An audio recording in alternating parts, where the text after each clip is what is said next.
I'm glad that people have responded well to my video about Federation Commander, a tactical game of space combat that I like very much.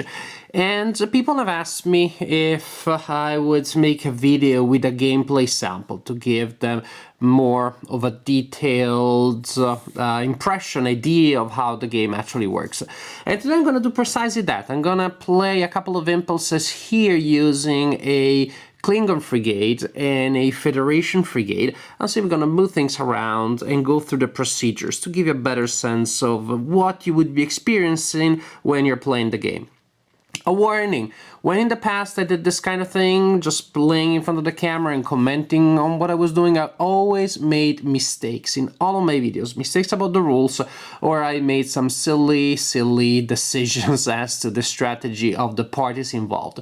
So here is a warning and a disclaimer.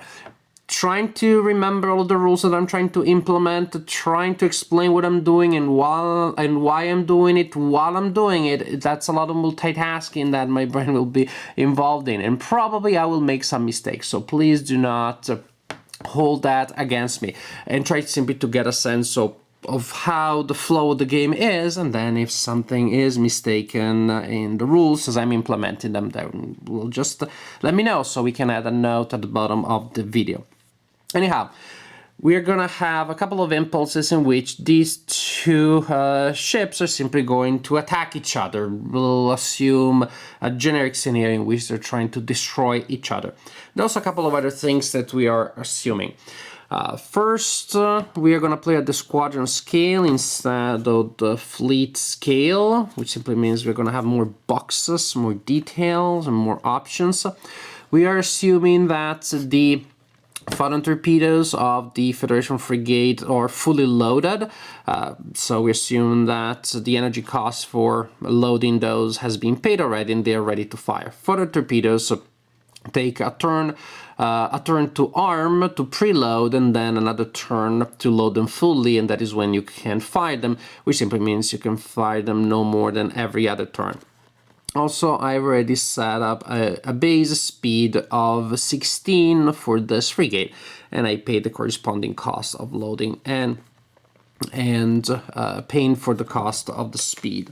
As for the frigate, the Klingon frigate is going much faster because it is going a speed 24, and again, I paid the cost to implement that speed.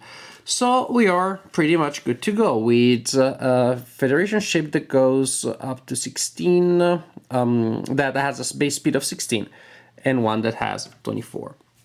Now we look at the play rates with the sequence of play, and we simply ignore all of the beginning of turn procedures. Actually, we're not exactly ignoring them. We assume that we took care of those, or that they did not apply to the present situation. Now we are in Impulse 1, and first we have movement, and this is when the players have a chance to pay for acceleration or emergency deceleration. Suppose that players decide not to do so, then we just go through the regular movement subpulses. In the first one, ships with speed of 24 plus 1, so if they accelerate it will move, and 32, we don't have any of those, then we go to subpulse 2, so the ship with a speed of 16 will move by 1x, and then the 24 will move. It's pretty simple. Suppose that it's simply like this, 16 and 24. So that ship goes first, this one goes next. Subpulse 3, 16 plus 1, we don't have anybody. That would have been 16 if it had accelerated. 24, and 32, we don't have any. And then the final subpulse, again, the ship with 16 will move first, and 24 will move first. So 16 and 24, assuming the players go straight. It is that simple. With these two speeds, if nobody accelerates or does other stuff, it simply means that the ship will move 3 times, that ship 2, and the subpulse structure simply tells you the order in which movement will be resolved.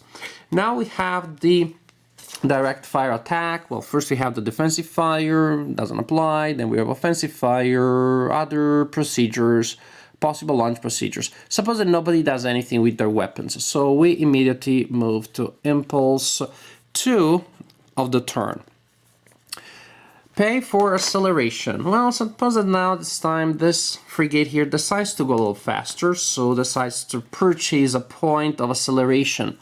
The cost to accelerate for the Federation frigate is a fourth, so we simply mark that now instead of being at 10, this one is a 9 3/4 of energy, and the ship has accelerated. This one we assume has not.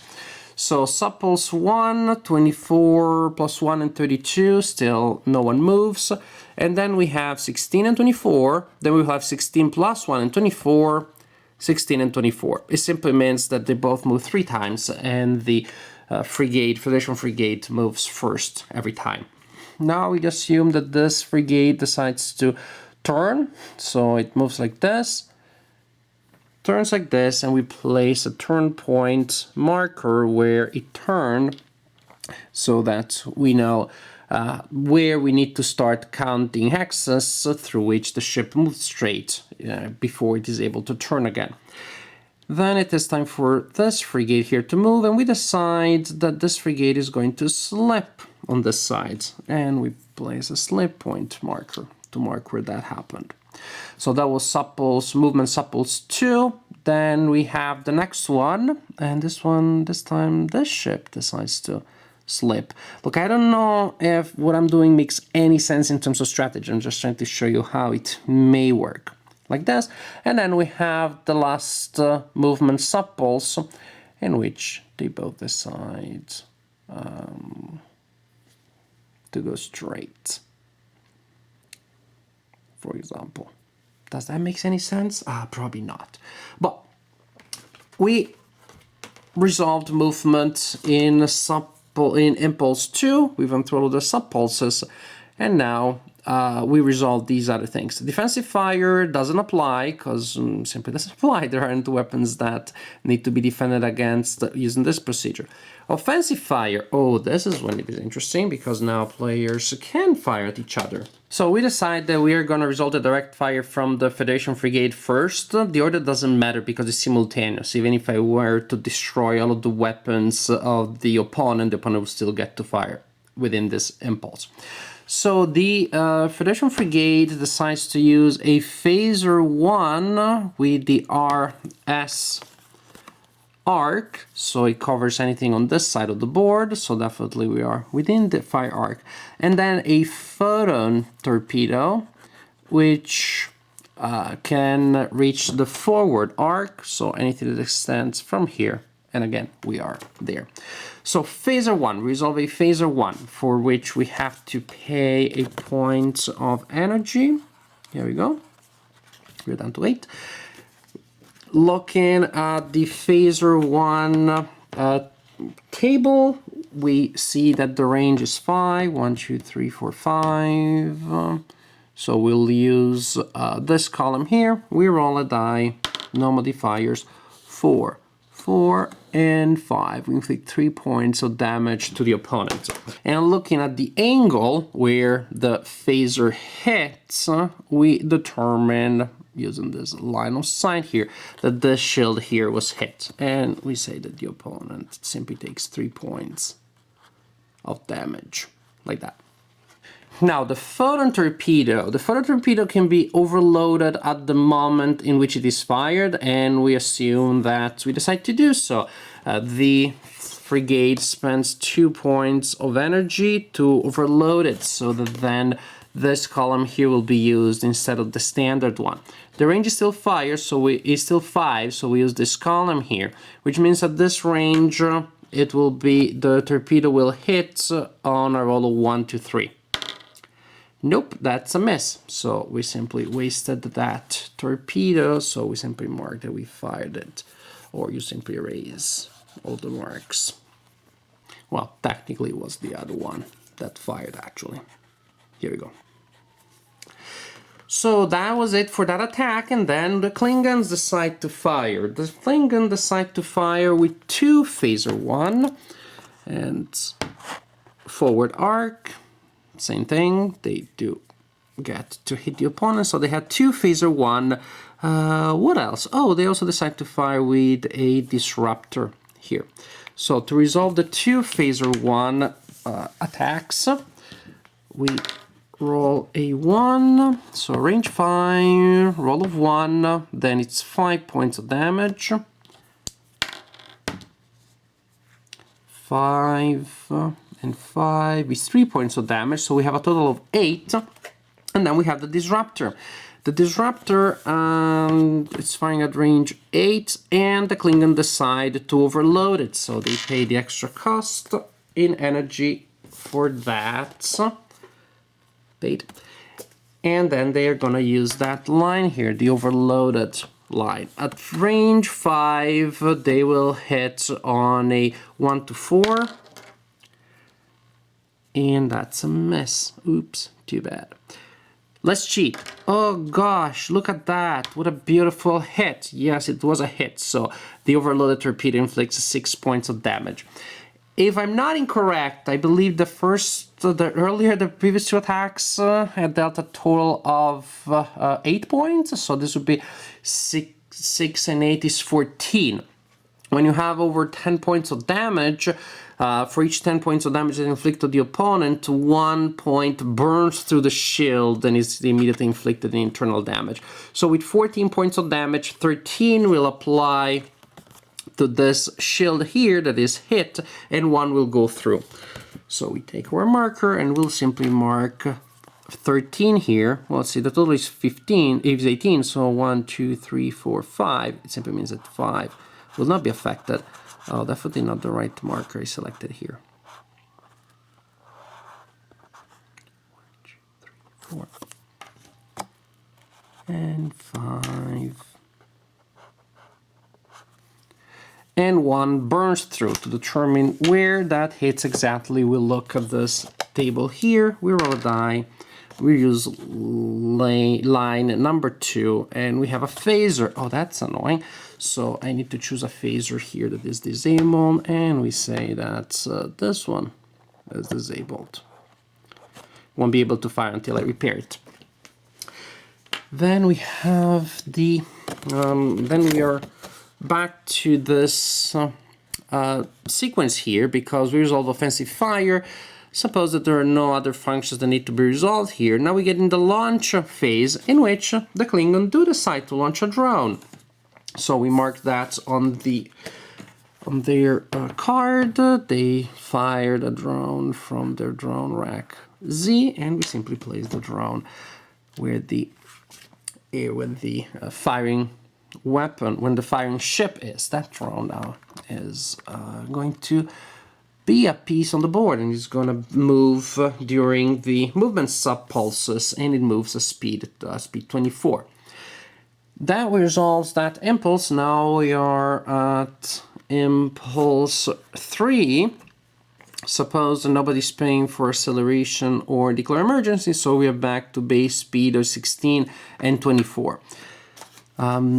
We have this goes first, and let's suppose now this could turn because it moved 3 straight. So it moves. We move the turn point marker. It moves like this. Then we have the 24 that move, and that would be this drone here. And the Klingon, suppose, decides to be sneaky and move like this. So we move the slip point marker. That was for that supple 16 and 24. Then we have the 24, in which 16 plus 1, we don't have any, so the 24 move. The Klingon do this, the drone does that, and then we have 16 and 24. So 16, the ship slips, and with the slip point there. And the Klingon decide to take a turn. Oh, like crazy confrontation like that. And this marker turns like that. Suppose that during this turn, actually, which didn't happen, this drone had reached the frigate from this hex here, then we would have placed the drone on the card of the frigate on the shield that is going to get hit, so that then during the anti-drone defense phase, the frigate gets a chance of firing back. The frigate decides to use an anti-drone, and they roll a die. On a roll of 1 to 4, that drone is destroyed. So the drone is destroyed. We don't have to worry about it. If it hadn't been destroyed, the frigate could have still fired back with a phaser, or would have been able to try to hold it. Would have been able to hold it in position using a tractor beam. But we don't have to worry. Boom, that was destroyed. But an anti-drone was used in that, and then we resolve offensive fire regularly again. Players will choose the weapons that they're using, and this time, for example, the Federation frigate decides to use the other photon torpedo at a much better range, and also decides to fire with this other phaser 1, and even with this other phaser 1. So that would be 2 phaser 1 and a photon torpedo that are shooting, that will need to resolve using the procedure you saw earlier. And the Klingon will use, what do they have? They still have this disruptor that could be used. That would be pretty neat at this short range. And that would be all that they have, actually. Yeah, these weapons are okay, not great, but they're only targeting the rear arc. So this would be all that they would be able to fire for this combat impulse. We resolve fire, we apply damage, and we repeat the procedure. This is how the game works. Just explaining how it works made it definitely much slower than it has to be. Some impulses can be a little slow, yes, if you have a lot of combat to resolve, if you have a lot of damage to resolve, but this is the general idea. Move, maneuver, resolve the attacks, resolve possible functions, move seeking weapons, resolve defensive fire against seeking weapons, things like that. It seems pretty basic, it seems pretty obvious. The fun, of course, is when you start having some of your shields that are particularly weak, and then it's or simply they're down, and then it is a matter of maneuvering around so that you're not offering your weakest sides to the opponent while you're still bringing your weapons to bear, which seems very simple in theory, but managing to implement that correctly and effectively is 90% of what the game is about.